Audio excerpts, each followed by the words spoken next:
Hey, Kathy. Hey. Fall has arrived down here in South Florida. What does fall in South Florida look like? It got down to 73 degrees, which for the rest of the world out there is 23 degrees Celsius. So, That is not helpful information for me, I'm sorry to well, it's say. not the same up there. Well, it's 20 degrees Fahrenheit about. No way. Yeah, it's pretty chilly. We're having well, it was beautiful fall leaves, but they're all gone now today because we're having 30-mile-an-hour winds. So Oh, it you're is. No, it's kidding. just, and it's funny. I'm looking out my window. You'll probably see behind there. Yeah. Yeah. There's just leaves flying in the air. It looks like I'm from, I don't know, the Wizard of Oz or I was going to something say that today. reminds me of the Wizard of Oz. Yeah, it was so pretty, and I'm afraid they're all going to be gone now. Aw. But I'm so happy you get to enjoy some fall in Florida. Yeah, yeah. I think it's going to heat back up, but for a couple days we had a little bit less humidity in the morning. So Oh, for our nice. morning walks. Yeah, we love a morning walk. Yep, yep. So today, Yes, just us. I know. We haven't done this. It's fun. It's so fun. It's great to do this. This was kind of our norm, Yeah, and now in the beginning. this semester. What am I? College student? I don't know. I know we This feel so youthful when it's just us. yeah. This fall though we've had so many great guests, and we haven't had time to fit in one with just us. So here we are. I know. I'm excited. I'm I am excited. We're going too. to talk about The Guest List by Yes. Lucy Foley. Here we go. The This was guest picked to list. be part of the Reese Book Club.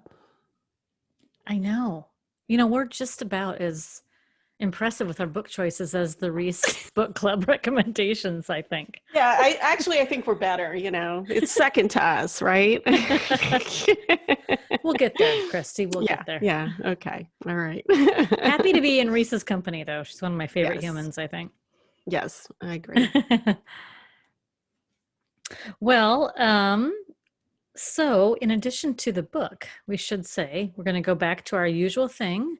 We've always treated this like a book club, so we're going to give recommendations for food and wine.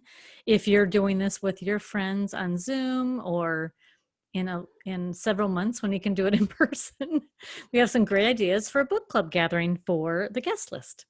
Absolutely. Yeah, Absolutely. And of course, we have to start with the wine. we So, do. what are you having, Kathy? We kind of So, said we're just going to pick out yeah, a red blend. So let's see we what she agreed on a red chose. blend inspired by the book. Of course, everything's inspired by the book. So I chose one I happen to have on my shelf, the Menage a Trois Silk Red Blend, the soft red blend. Is what I'm having. No way. That's what I picked too. No. I did. And I stood there at the shelves for a long time looking, trying to find what one I thought went the You best went and with bought this book. one? Oh, that is crazy. Yeah, I was at the store yesterday and I said, okay, I got to get a red blend and I got the Yeah. wine for next week. And so I'm looking and I'm like, what red blend? And it's not easy to stand there and look in the store nowadays because people get a little annoyed with social distancing, but I Right, got you got to move lucky. along. I got lucky. So I stood there going through every red blend that I saw in our price range. And this one stood out because I think it goes with the book. So Yeah. yeah.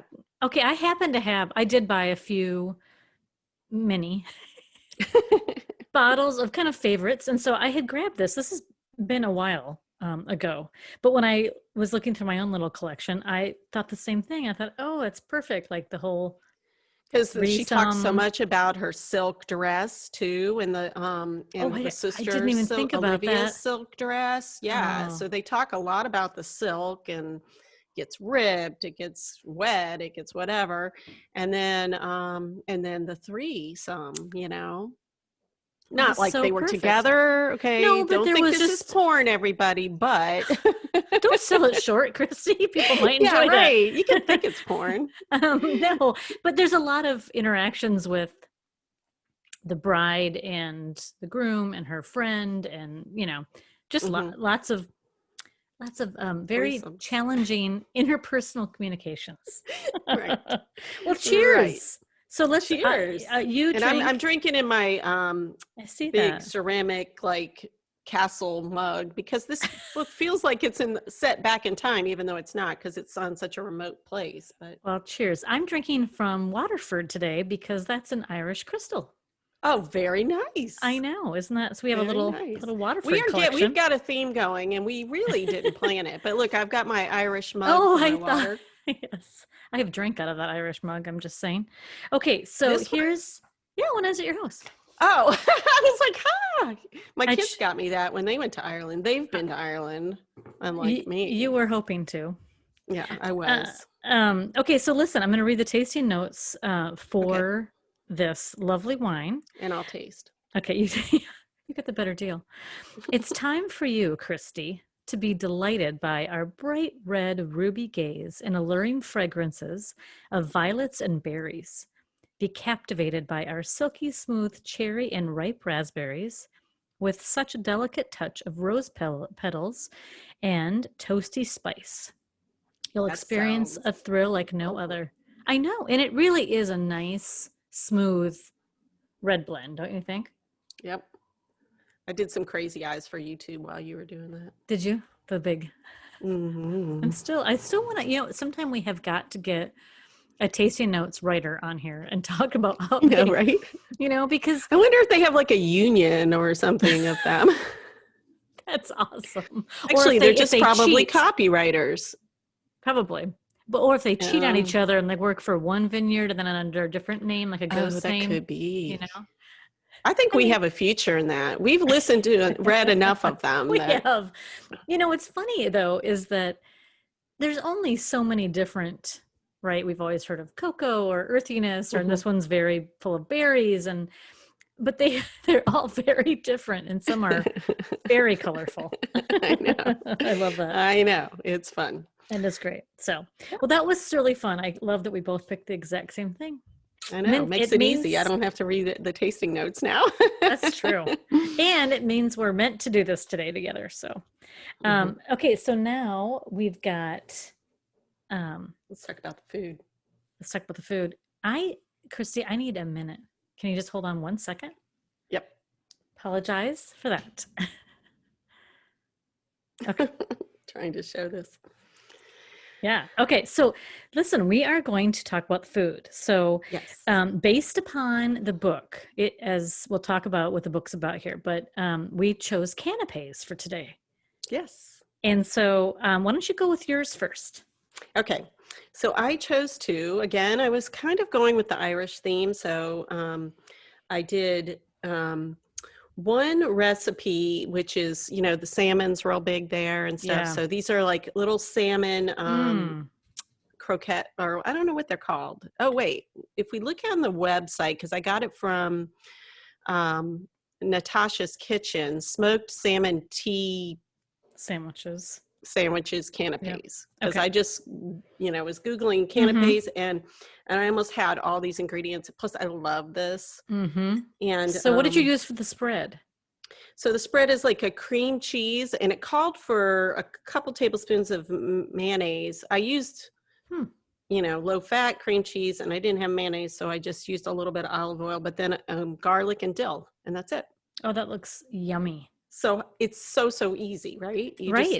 That's what's great about it. And then the other thing I got from a Irish website, I guess, a food website. Called The Wonky Spatula. The Wonky Spatula. That's a great name. And these are sprout pops. Again, very easy. All they are is Brussels sprouts wrapped in bacon. I love Brussels sprouts. Yes. And this was so easy. Like, I got the Brussels sprouts that come in a bag that you can already steam. So I steamed them, and then I just wrapped thin bacon around it, a half a slice. You put the skewer thing, the cocktail skewer, through it, set it in the oven at 400. Now, I cooked it longer than she said, like, 10 to 15 minutes. And mine went more like 20 to 25 because I like my bacon, done. nice and cooked. Yeah. And it doesn't matter because I ate, I had to eat some too before I put this little display together. And You the have to take a Brussels picture sprout of just that. gets really, really cooked, I love Um, that. so it's like, it's real soft in there, but it's not, it's not burned or anything. So, You have to take a picture of your little plate before you eat it, though, so we can see okay. it. We'll put it on the blog. That's Okay. so good. I love that recipe. The And they wonky were spatula. so easy. And I was like, okay, because you know me, We easy like peasy. easy. Well, especially now when you're not really cooking for a whole group of people. Right. You're just making some for yourself or whoever's around in your small little pod of Bubble. people. And that's perfect for right now. And Yep. I love it. So, okay. So I also went to a new food blogger because I love finding new recipes. Mm-hmm. And I went to the Preppy Kitchen. Ooh. And I forgot the food blogger's name, but he just had this really cool take on canapés, and he described the difference between canapés and other appetizers. Like canapés are supposed to just be a small bite size, like kind of one on, which I loved, Mm-hmm. and usually served on bread or toast, like your salmon thing. So what he did was he had this whole spread of basically use kind of whatever you have on hand, which I thought was brilliant. Mm-hmm. Like a toasted baguette, and then he used ricotta cheese as his base, and then just Okay. built like 15 different Oh, appetizers. yum. And so I thought, all right, I'm going to really do this. I didn't want to shop outside of what I had around, and so I did something really light. I don't know if you can see this, but I did.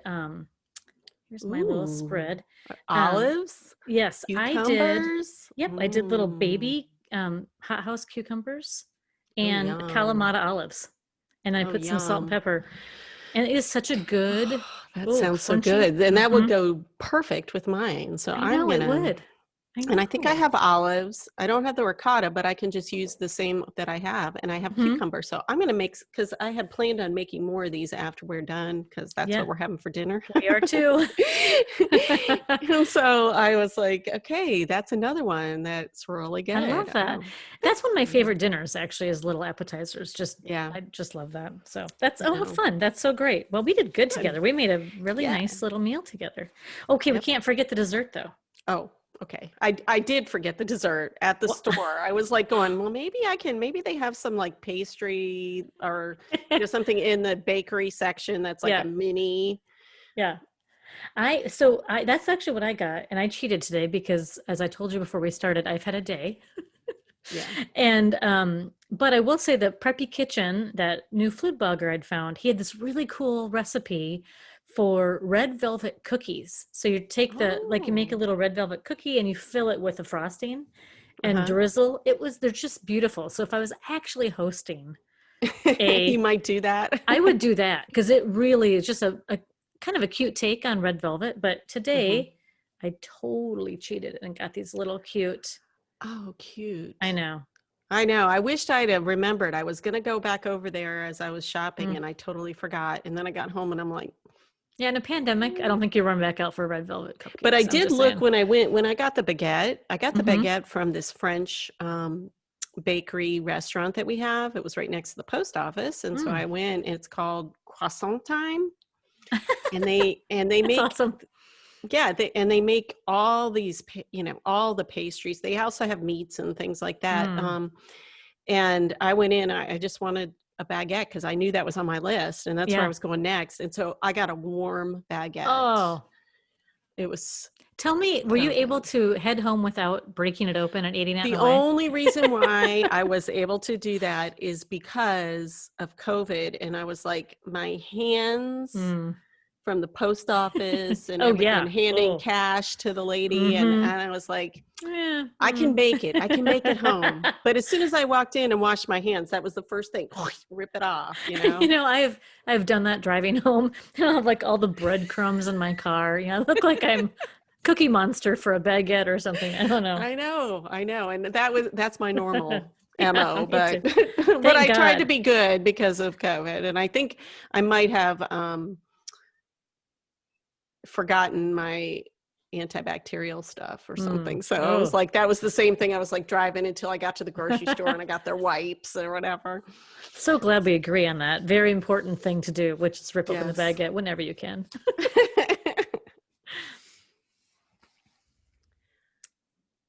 Okay, so let's talk about this book. Yes, let's What do it. did you think? Okay, I really liked this book.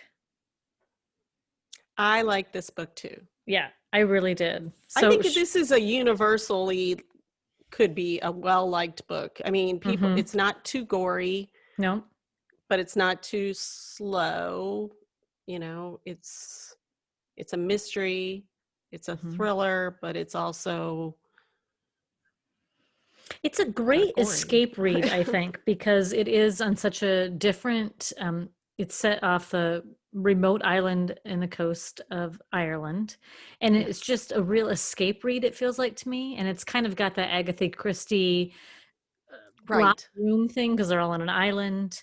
And so I think traditional mystery readers will really like it, but it also does have more of some more thriller elements, you know, some so I think it's I think it's a great book club. And you know who else agrees? Reese. Sorry, she's a personal friend. Yeah. Anyway, so glad she recommended this to us. I know, I'm so relieved. So the author, Lucy Foley, lives in London, so she was not available to speak with us today.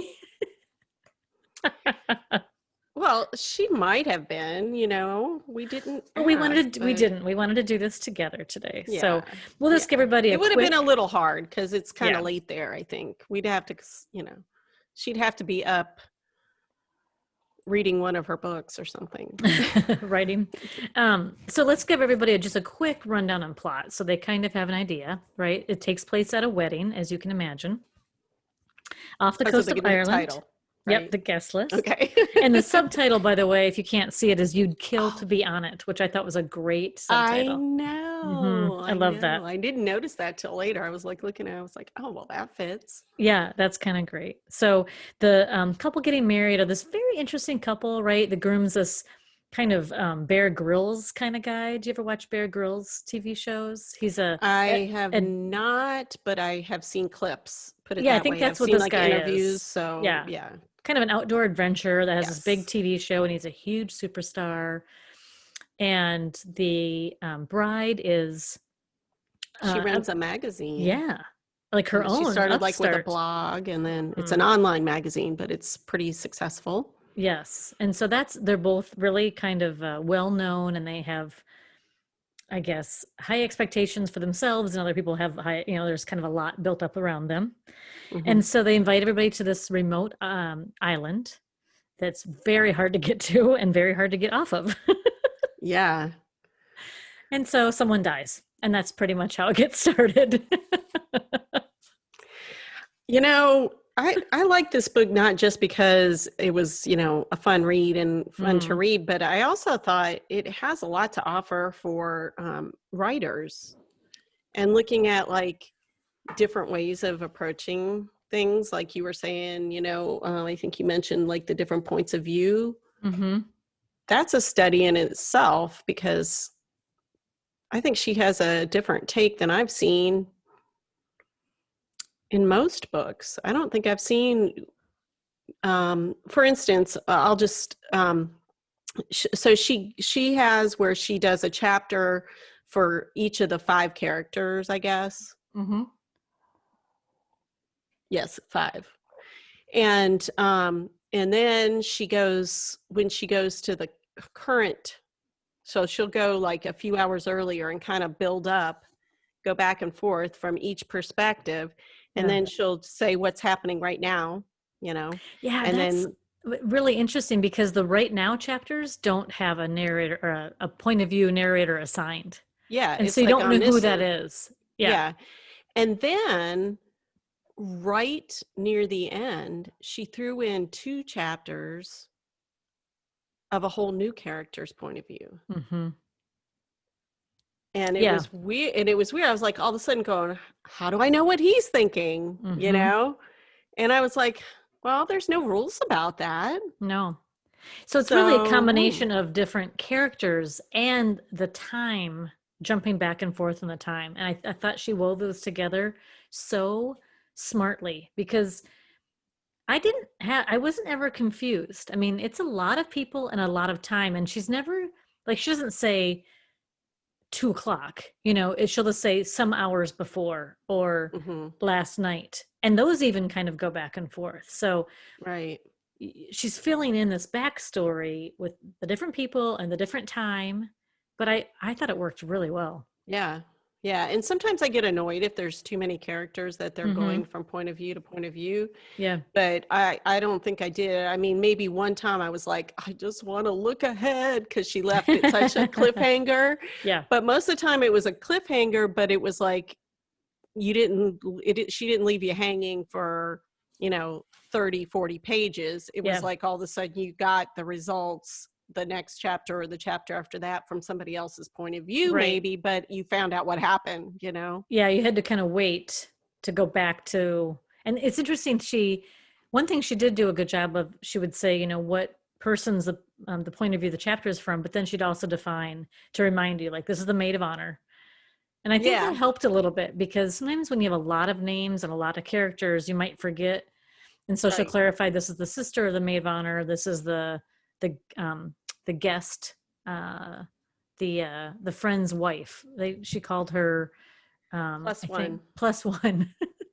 Like the Yeah, just and yeah. I thought that was really cool the Mm-hmm. way it was. And I mean, even if of course we're going to know halfway through, we've got their Yeah. names down, but she still put it because it's kind of like they're kind of like, I don't know, it's like a game of Clue or something. Mm-hmm. Was it the Oh, that's interesting. groom and the, Yeah. In which room? And yeah, yeah. that's so the other thing I really liked about this was the setting. She did such a good job of setting up how creepy and odd this place was. And I I kept know. thinking, why would this magazine publisher want her wedding here? This island has like bogs in it that kind of They were like quicksand. like And there's quicksand. like bodies in the bogs. We Right, don't sucks know, up people. And there's I just and it's just right outside, conveniently located right outside the wedding tents, right. And the fact that they had wedding tents outside in this horrendous weather, like I was just like, and so, but it always got explained. And even when you'd start thinking, why in the hell would you put a Yeah. wedding here? And then you're like, oh, that's why. Okay, I Right. get it, Yeah. No paparazzi. She's Right. going to have her, uniqueness, and it was cheap. She got a good deal. And I thought it was really interesting, but they did such a good job of making you feel like these people could not leave, and how hard it was to get there. Like the boats getting there during the good weather were really hard, and so Right. you really did feel like they were just trapped. Yeah. And I just thought that was awesome. I She know. did a really good job. And Yeah. so let's talk about alcohol, Christy. They drank a lot of They alcohol. drink. That makes me feel incredibly responsible. They drink I mean, they made a point of letting you know that the big part of the festivities was drinking. Right. And the characters were kind of like that, like guys club, like who relive high school, Yeah. which Oh my I was not gosh. a fan of. Like, that's just not my jam anyway. Right. And, but it really fed into the story. You could see why it Yeah. was so necessary. Yeah. Yeah, that was really Yeah. interesting. Yep. It was interesting.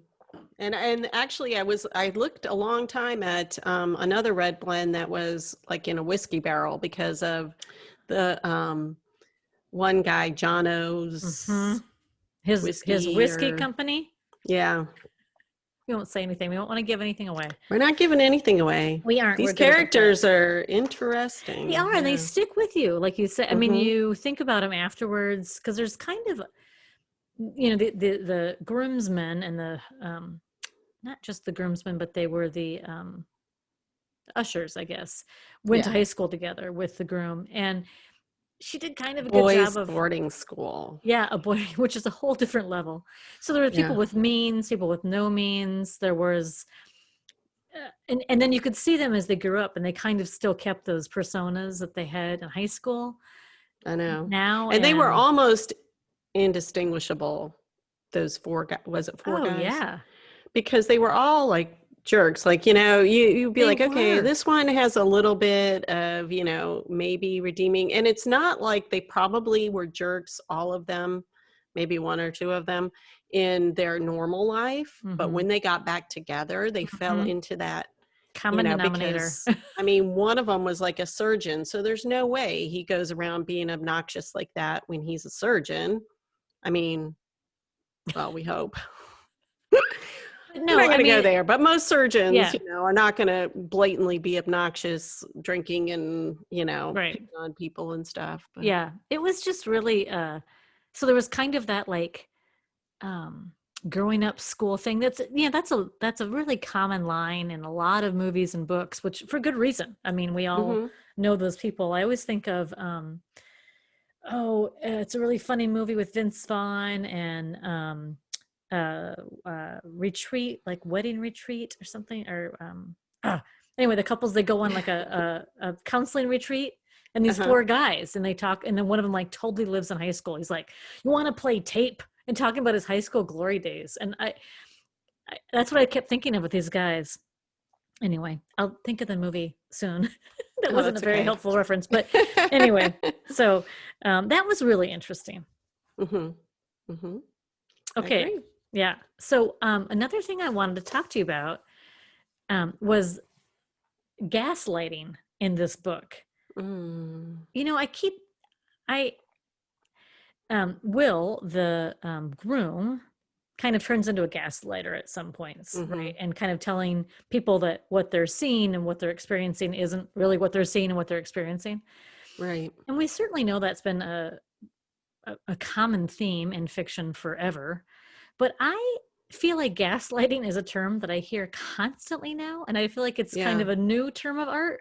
Or if I'm wrong, would you let me know? Because I I just feel like I hear it all the time. I think it's a newer term. I mean, maybe people, yeah, you're right. Maybe in certain circles it was used before, but Yeah. I feel like now it's more of a common term Mm-hmm.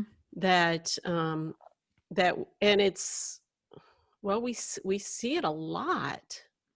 Oh, It's like, and I think, you know what it is? I think it's a narcissistic thing mm-hmm. to do that. And I think In right controlling. now Mm-hmm. Yeah. narcissism is really kind of just the forefront of like almost acceptable way of Yeah. being. And so we're seeing it a lot, where people are just like, Like, they don't know what's true or not, mm-hmm. especially in relationships, Yeah, when I started seeing that happen, it really stuck out to me because I thought, like you say, you can find evidence of gaslighting in almost any part of life now, and I feel like that's can't be new, but I just feel like more attention's being paid to it. So I thought that was right? interesting. Yeah, Right. I agree. I'm I so glad. agree. Yeah, Yes. I think Yeah. this is So overall, a good book club pick, don't you think? yes. Yeah, Yeah, absolutely. yeah. Reese is, She knows her stuff. yeah, maybe. We'll give her that. We'll give her that. Yeah, because, we enjoyed it anyway, We and we did. know our stuff. So We there you do. go. Yeah. Yeah. But I mean, we probably could go on for a while, but We always can go on. I know. I think we need to jump back into the real world. Yes. Maybe. I don't know, Or because not. this has been a lot more fun, I think.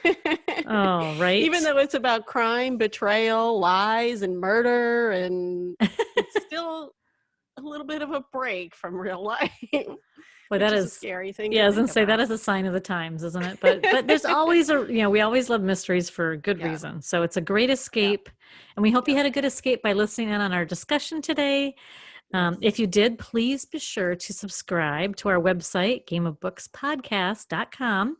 And that way you can get the new episodes emailed directly to you every single week.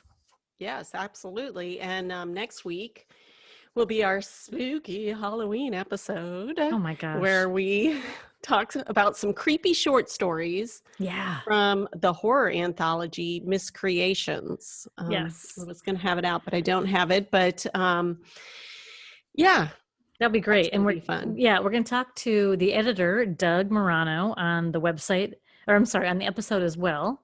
And I still don't know how I feel about this, but apparently we're going to be in costume. That's all I have to say. So that might be a really good episode to not watch on YouTube. I think it's going to be one of those last minute throw together things. I'm thinking on my end. Maybe I'll just, dye my hair. I think it'll be fun though. I think what we do is we come on with our video off. Oh. And then we turn it on to see each other surprised. You might see this. Just me sitting here like this. And I will be scared. I will be very scared. You should be. That's awesome. Okay, great.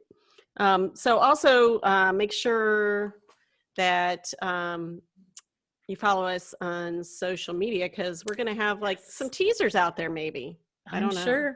I'm sure we will. hang tight. Yeah. So of course, follow us on Facebook and Twitter at GOB Writers, and on Instagram at Game of Books Podcast. Yep. And I'm really looking forward to that episode. Yeah, it's gonna be fun.